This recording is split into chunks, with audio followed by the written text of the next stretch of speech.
I will say every single day he does this little song and this little dance about how excited he is.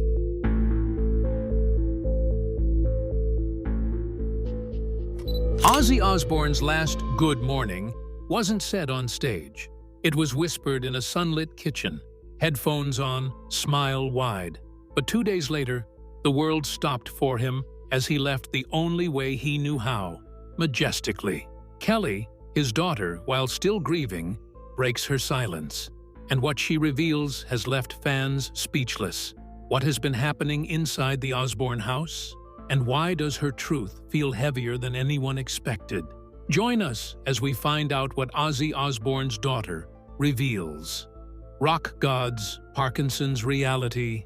Kelly Osbourne had always seen her father as bulletproof, the man who bit the head off a bat, who survived decades of chaos that would have killed anyone else, who stood on stages around the world like he owned them. Then Parkinson's crept in like a thief. The tremors started small. Ozzy's hands would shake when he wasn't looking. His balance got shaky during sound checks. Sharon would watch from the wings, her face tight with worry, and she tried to hide from the cameras. By 2003, they had a name for what was stealing pieces of him: Parkinson's disease. The words felt like a death sentence wrapped in medical jargon. Kelly watched her invincible father become someone who needed help getting dressed. The man who once commanded stadiums now struggled to walk across his living room without stumbling.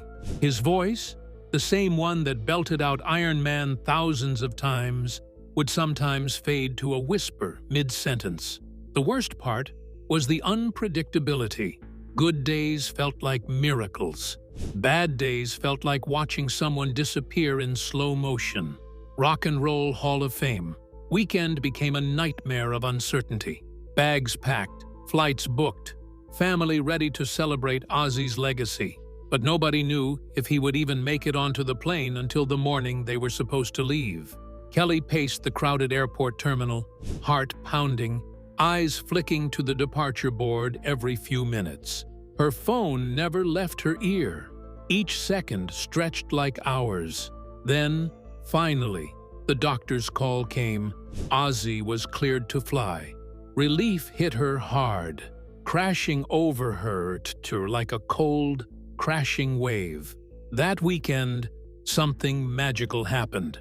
Ozzy came alive again. He laughed with old friends, told stories that made everyone cry with laughter, and soaked up every moment like he knew they were precious. Kelly watched him glow under the attention, his body remembering what it felt like to be celebrated instead of pitied. But the disease was always there, lurking, waiting. Sharon started talking about self-harm pacts and assisted dying.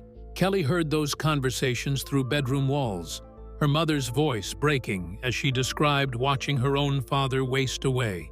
The fear of becoming a burden, the terror of losing dignity along with everything else. Kelly felt the ground shifting under her feet. Her parents, the people who had always been larger than life, suddenly felt fragile as glass. She realized with crushing clarity that her role was changing. No longer the protected daughter, now the protector.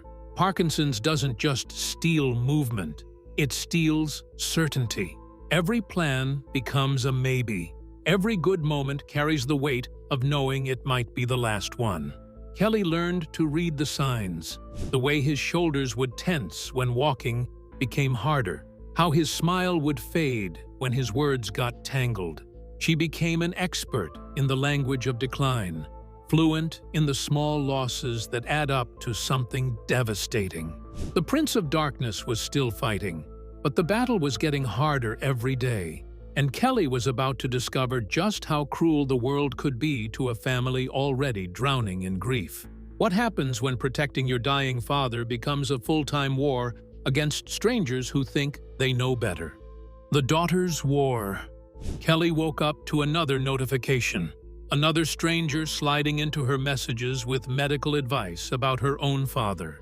Another person who had never met Ozzy Osbourne was telling his daughter exactly how much time he had left. The message sat there on her phone screen like poison.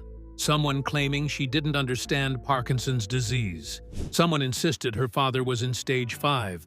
Someone coldly explained that he was dying, whether she wanted to admit it or not. Her fingers moved before her brain could stop them.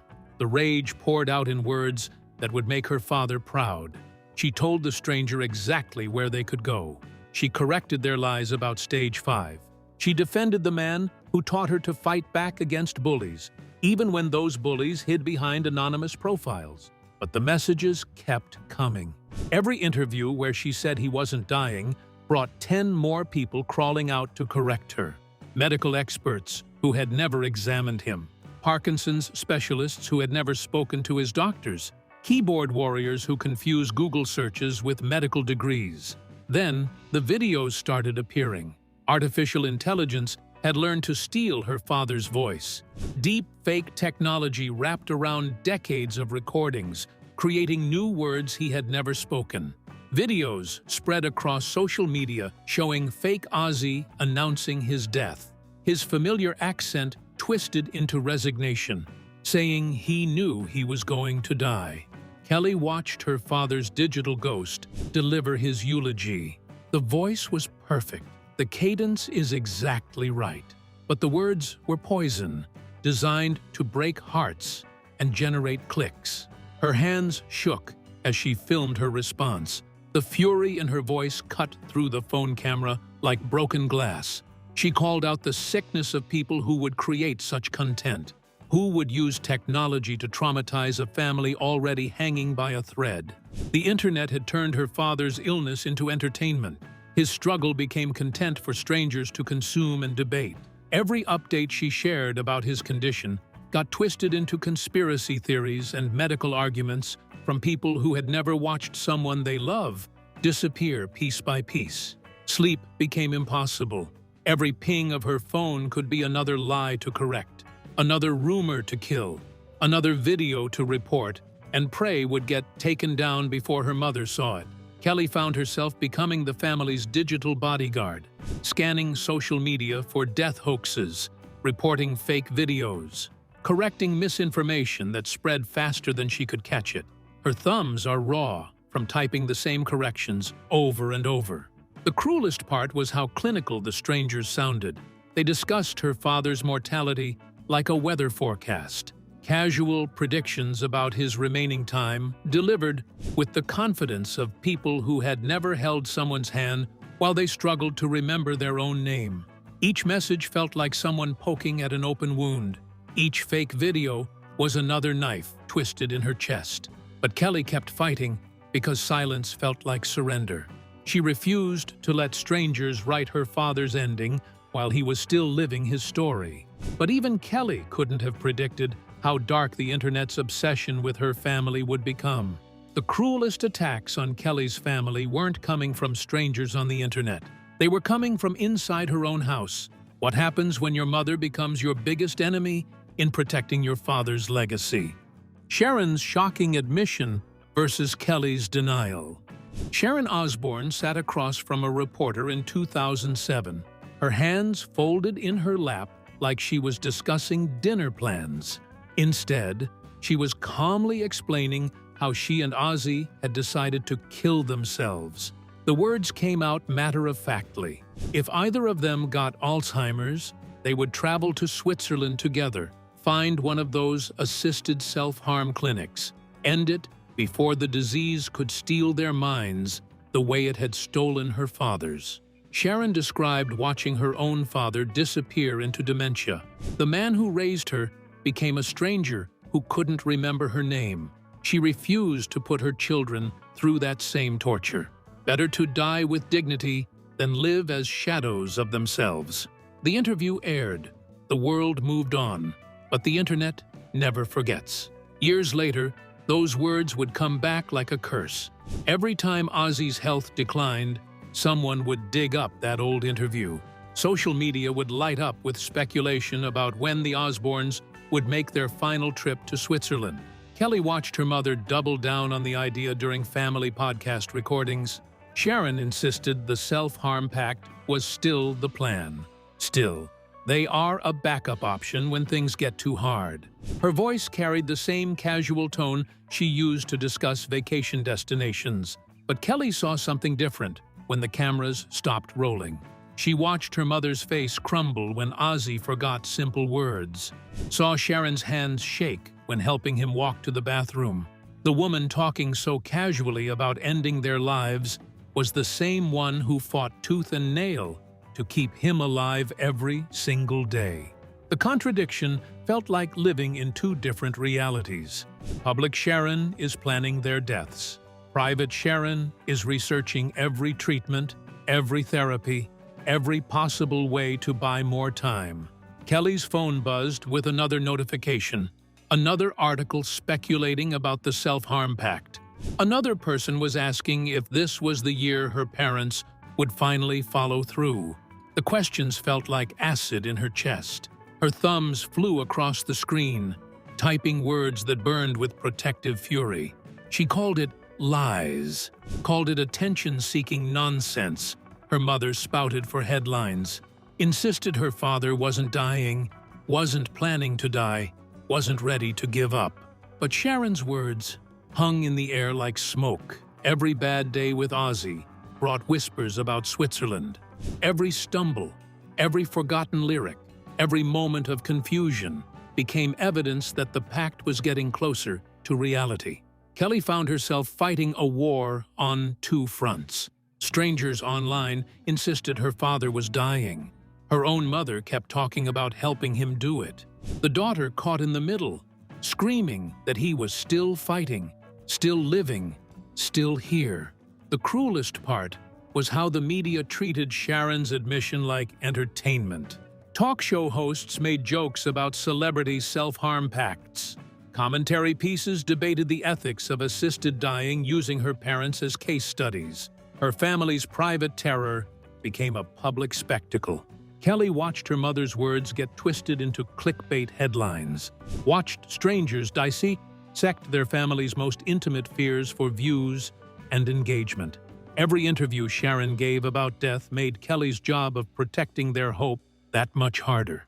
But sometimes, in the middle of chaos and grief and fighting the whole world, love finds a way to break through. What happens when forever gets promised in the shadow of goodbye? Love conquers all. Villa Park buzzed with electricity that felt different from any other concert. 20,000 voices singing along to songs that had soundtracked decades of rebellion. But backstage, behind the curtains and cable runs, something quieter was building. Kelly stood in the wings, watching her father command the stage one last time. His movements were slower now, more careful, but his voice still carried that same raw power that had made him a legend. Every note felt precious. Every gesture felt like goodbye wrapped in leather and studs. Sid Wilson had been Kelly's friend for 20 years before he became anything more. They had grown up in the same chaotic world of tour buses and backstage passes. He understood the weight of loving someone whose life played out under spotlights and camera flashes. Their son, Sidney, toddled around the backstage area, headphones protecting his tiny ears from the roar of the crowd. 2 years old, and already more comfortable around roadies and sound equipment than most adults. Kelly watched him with that fierce, protective love that felt sharper since becoming a mother. The final song ended. Ozzy disappeared behind black curtains, sweat-soaked and exhausted, but glowing with the kind of satisfaction that only comes from giving everything to a crowd that gives it back tenfold. The family gathered in the small space that served as a dressing room, voices overlapping with excitement and relief. Sharon moved through the chaos like a conductor, making sure everyone had what they needed. Her eyes stayed on Ozzy, tracking his energy levels, ready to step in if he needed help. 43 years of marriage had taught her to read his body language like sheet music. Sid pulled Kelly aside. His hands shook slightly as he reached into his pocket. The ring box looked impossibly small against his calloused fingers, worn from years of drumming for Slipknot. Kelly noticed the tremor in his voice before she processed what he was saying. Sharon caught on first. Her voice cut through the backstage chatter, demanding quiet from everyone crammed into the small space. Ozzy looked up from his chair, black t-shirt clinging to his chest, curious about the sudden energy shift. The proposal unfolded like a scene from a movie nobody would believe. Sid dropped to one knee in front of the entire Osbourne clan. His words came out in a rush. 20 years of friendship and 2 years of deeper love condensed into sentences that barely held together under the weight of emotion. Ozzy's timing was perfect, even exhausted and battle-worn. His response cut through the tension with the kind of humor that had carried him through 5 decades of madness. The room exploded into laughter and tears, and the kind of chaos that only the Osbournes could create. Kelly's hand found the ring almost by instinct. The metal felt warm against her skin, solid in a world that had felt uncertain for so long. Around them, the sounds of the venue winding down provided a soundtrack to the most surreal proposal in rock history. Sidney clapped his tiny hands, not understanding the significance, but feeding off the energy of adults who suddenly couldn't stop smiling.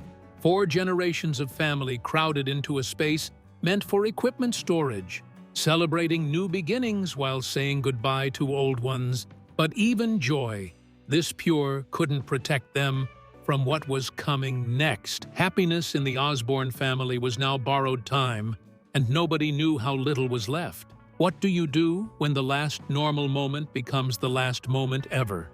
The last good morning. July 20th started like any other morning in the Osbourne house.